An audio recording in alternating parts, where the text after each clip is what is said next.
Bonjour, je voulais à mon tour faire une petite vidéo en réaction, pouvoir exprimer un petit peu mes réactions par rapport aux différents reportages qu'on a pu voir ces derniers temps, donc sur nos chaînes télévisuelles, que ce soit le documentaire sur la protection de l'enfance de pièces à conviction ou le documentaire d'M6 sur les centres éducatifs fermés. Parce que bien avant leur diffusion, sur tous les réseaux sociaux, mais même ailleurs, on a pu voir, et puis ça se comprend complètement, beaucoup de levées de boucliers de la part de nombreux travailleurs sociaux et de travailleuses sociales, et ce qui est complètement normal. Tant on sait effectivement que face à ce genre d'émissions, souvent sensationnalistes, sont réalisées à charge, et qu'en comprenne du coup le grand public de nos métiers. Beaucoup de choses ont déjà été dites, alors moi je vais aller très rapidement en 4 points. En 4 points, qu'est-ce que j'ai à dire de ça?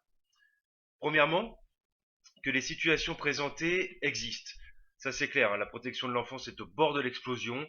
Il ne faut pas le nier. Il faut pas le nier, mais il ne faut pas non plus en faire une généralité, dans le sens où effectivement cela tend parfois à être démontré, hein, du genre waouh, regardez les éduques, alors soit ils emmènent les mômes faire des activités, soit ils leur mettent sur la tronche, quoi.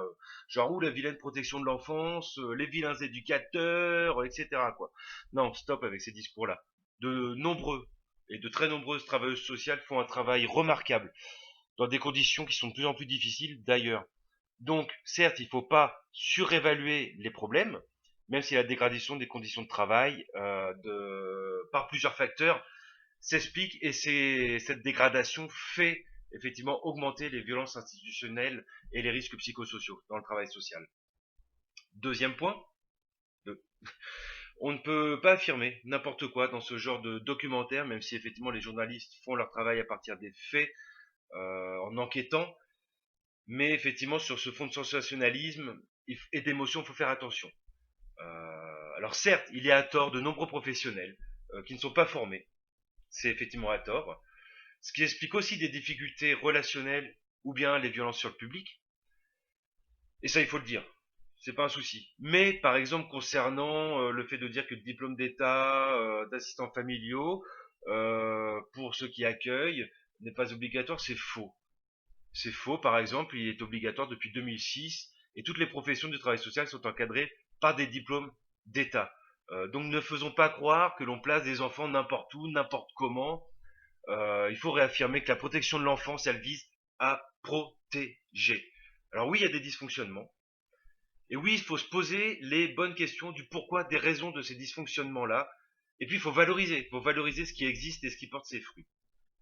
Troisième point, oui, oui, mettons en avant la réalité du terrain. Témoignons, montrons l'intérêt social de nos métiers, de nos professions et le cadre dans lequel on exerce. Et ça, c'est dans l'intérêt du public avant tout. Parce que les professionnels de tout secteur, je dis bien tout secteur confondu, pourtant dénoncent ces difficultés, mais sont rarement entendus. C'est clair. D'où, petite parenthèse, le rôle aussi important des lanceurs d'alerte, des collectifs et de remettre de l'éthique et des valeurs dans nos métiers. Et puis, donc, quatrième point, je vais être très rapide sur les causes des violences institutionnelles, puisque c'est bien le sujet, en disant qu'il y a nécessité, justement par rapport à ce genre d'émission, et pour le grand public, de détricoter. De détricoter les faits pour pouvoir justement les expliquer, les comprendre et agir. Et déjà donc dire qu'il faut prendre en compte le contexte de la violence en établissement social. Quand il y a violence, pour tout praticien de la protection de l'enfance, mais même de tout secteur confondu, bah, il y a cette réaction qui est provoquée chez chacun, chez chacune d'entre nous. Cette violence, elle provoque une résonance. En fonction de notre histoire, en tout cas, elle nous fait écho, en fonction de notre histoire, de notre personnalité individuelle. La violence, elle est aussi éducation, qui peut être intrinsèquement violente, et se décliner sous plusieurs formes, bien sûr, individuelle ou collective, mais aussi contre les salariés, mais contre les usagers. Elle peut être personnelle, elle peut être institutionnelle aussi. Et puis ajouter que la violence, donc, peut être à l'initiative des usagers, c'est une violence inhérente au public qu'on accueille, mais elle peut aussi être dans le cadre institutionnel, à l'initiative des adultes, justement, par la tension ambiante, les enjeux de pouvoir, entre personnel éducatif aussi, la trop grande concentration des jeunes, le renouvellement turnover qu'on peut avoir effectivement trop important des effectifs de travail, l'absence de règles ou son contraire, trop de règles, mais aussi le manque de régulation des équipes, et puis cette violence qui est faite aux salariés en tant que aussi disqualification de leur qualité professionnelle par les manques de moyens ou des engagements de l'État, le manque de structuration organisationnelle aussi, le rôle des hiérarchies très importante, le système de domination ou de pouvoir aussi qu'on peut avoir de certains ou de certaines, mais parler aussi de la contre-violence institutionnelle, de la perte de sens et de valeur de nos métiers, et tout ça, bah effectivement, ça a des effets sur la population accueillie, mais aussi sur nous, professionnels du quotidien, et ces effets, c'est les risques psychosociaux en travail social.